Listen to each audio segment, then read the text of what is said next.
Accompanying flamenco dancing or singing is one of the traditional uses of the Spanish guitar, an instrument which is played today almost anywhere in the world.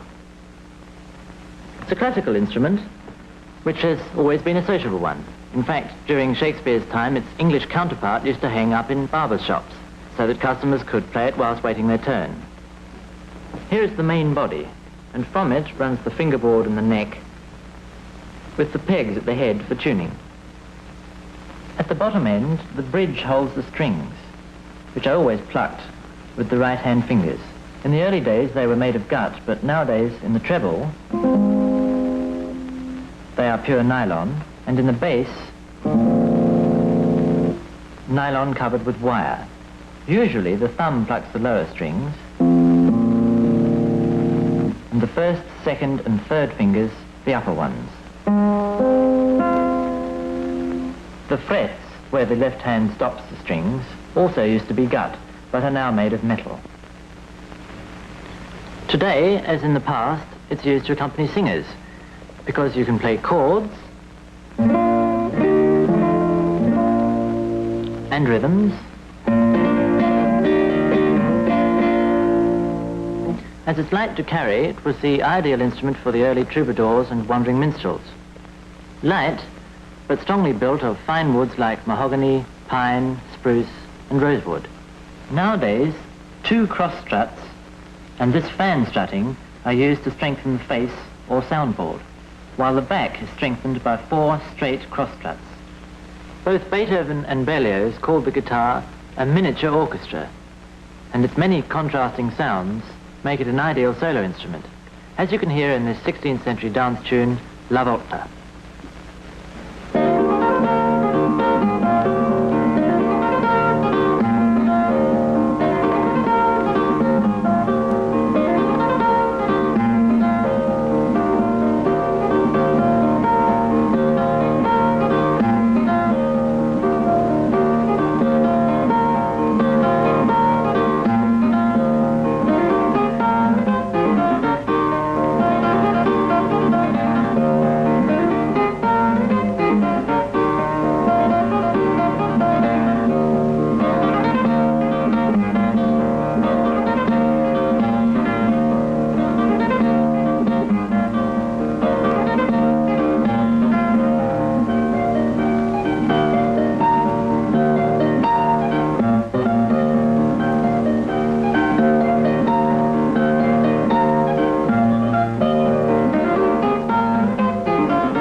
The history of plucked stringed instruments goes back thousands of years.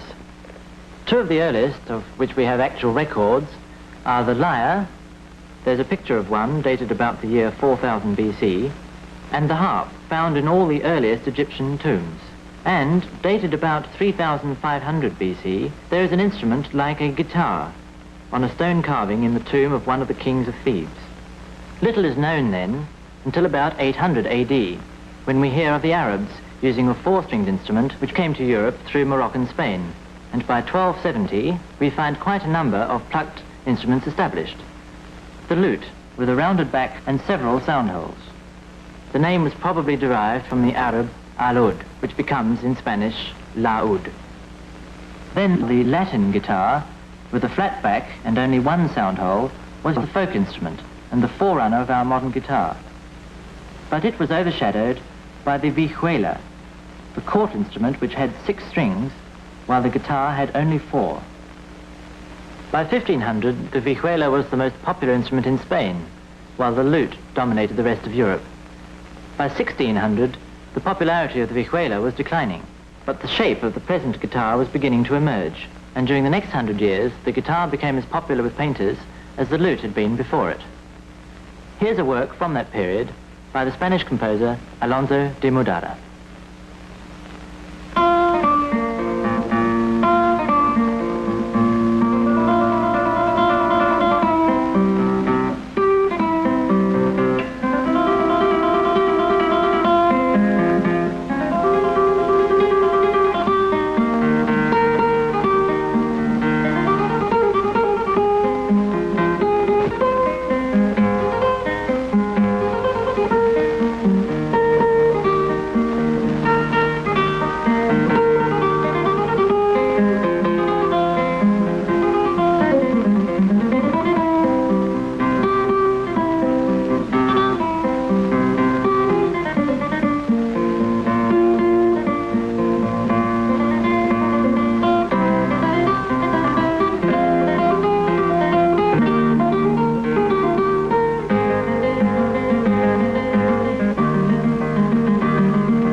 During the 200 years between 16 and 1800, various instruments like the lute and the guitar had their moments of popularity.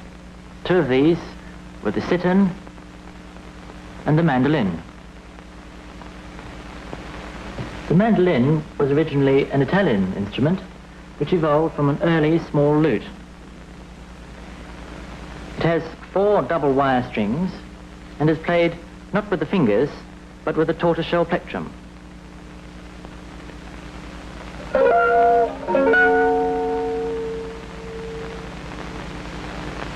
The cithern was also played with a plectrum and had wire strings. This beautifully carved instrument was made in Italy.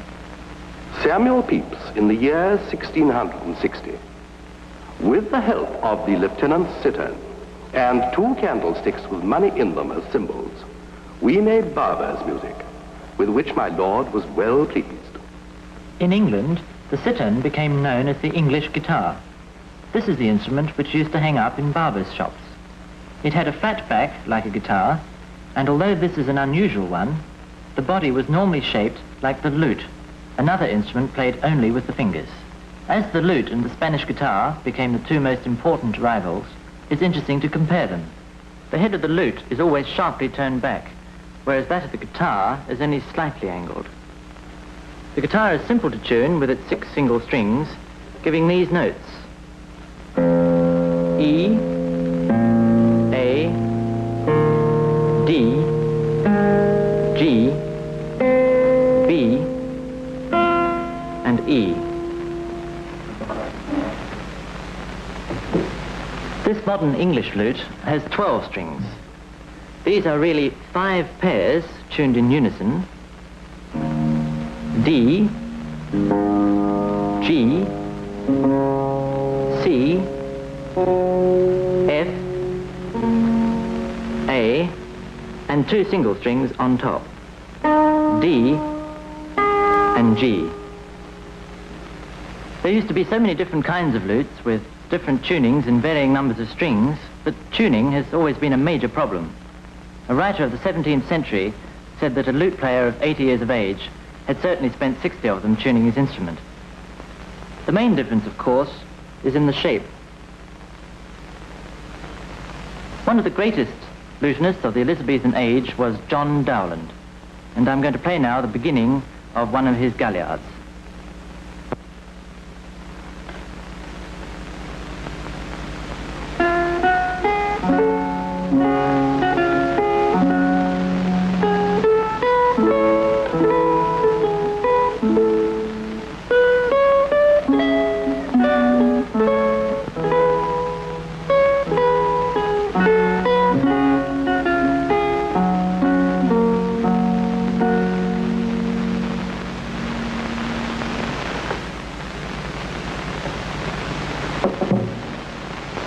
Now the guitar.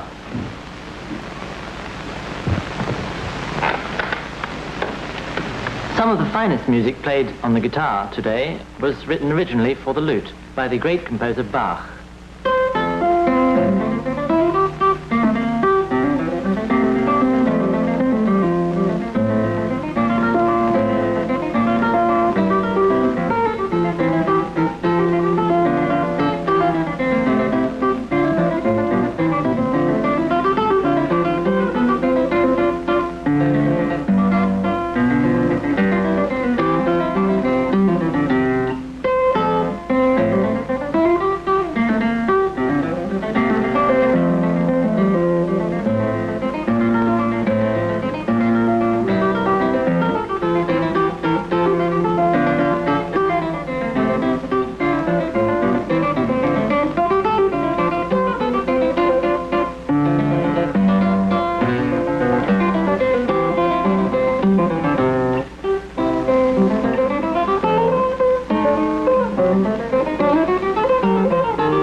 These, then, were the two most popular types in Europe, but all over the world, plucked instruments of totally different sizes and shapes were being made and played.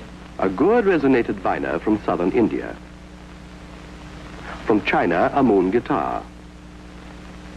A lute from the Congo. A Russian peasant guitar, the balalaika. From Turkey, a small lute. From East Borneo, a guitar with 2 wire strings and 5 wooden frets. And these are only a few. In France, the guitar was very popular at the court of Louis XIV, who even took lessons on it. And in Italy, Stradivarius, the great violin maker, had made several guitars. This is one of his instruments.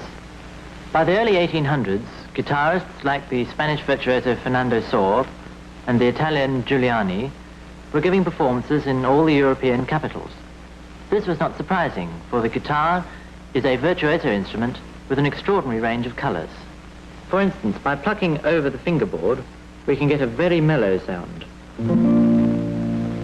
Whereas down near the bridge, we get an extremely sharp sound. I can change the tone color by playing the same note on different strings. On the first string, it sounds like this.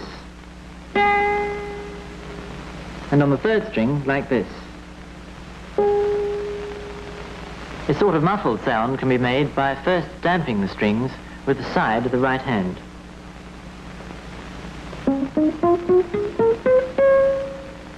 The bell-like sound of harmonics is got by placing the left-hand fingers on the strings without pressing them down, like this.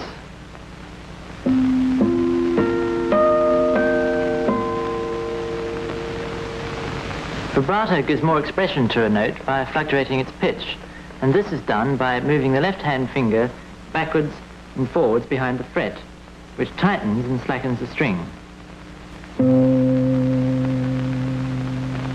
Two effects which are only sometimes used are to tap on the strings where they join the bridge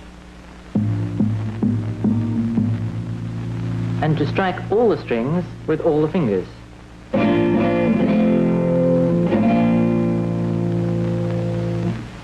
This range of tone colors and the distinctive quality of its sound has tempted many of the great composers to write for the guitar. Handel used it in his Spanish cantata, which begins like this.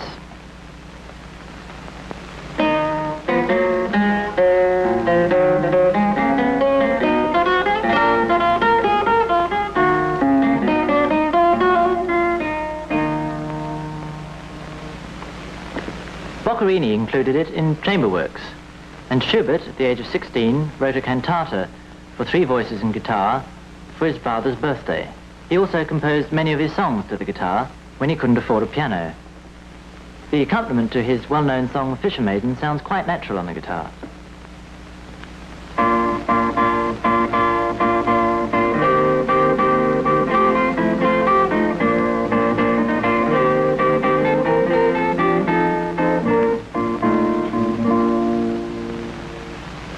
Donizetti, Rossini, Verdi and Weber used it in various operas, and Weber wrote some charming divertimenti, one a duet with piano.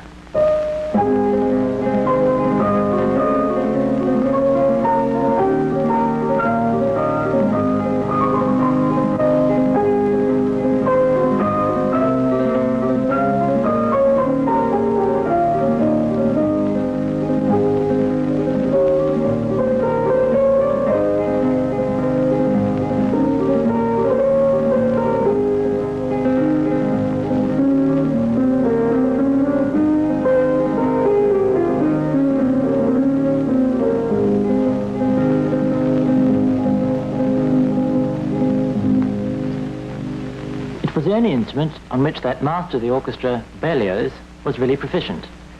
And his constant companion on all his travels was the guitar given to him and signed by his friend Paganini, who gave up playing the violin in public for 3 years in order to study the instrument. Paganini wrote an enormous amount of music for the guitar, and it clearly shows his love and understanding of the instrument.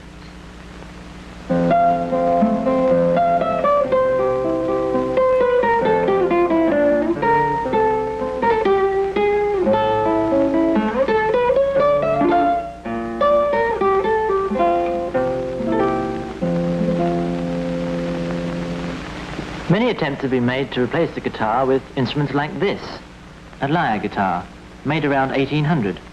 This was a great favourite in Regency drawing rooms. Attempts were even made to add keys, but the simple form of the instrument has always survived because of its close association with folk music.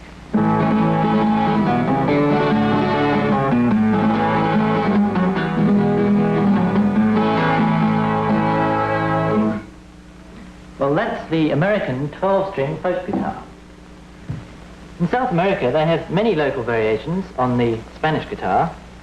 This one's called a charango, and it's made out of an armadillo shell. It has 5 double strings.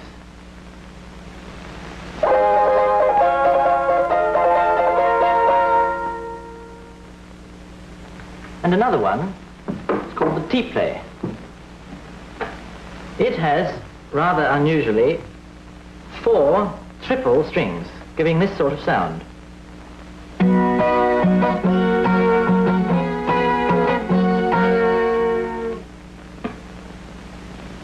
And of course, we all know the amplified plectrum guitar, or electric guitar.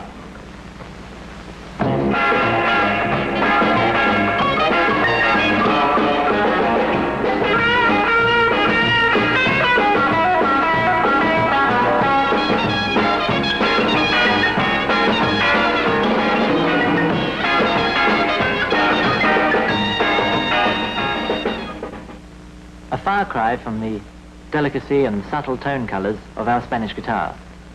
The 20th century revival of interest in it is due mainly to the work of the great Spanish guitarist Andrés Segovia, whose marvellous playing has inspired many composers to write for the instrument. Naturally enough, Spanish music always sounds well on the Spanish guitar, and this Sevilla by Albéniz, although originally written for the piano, sounds almost more at home on the guitar.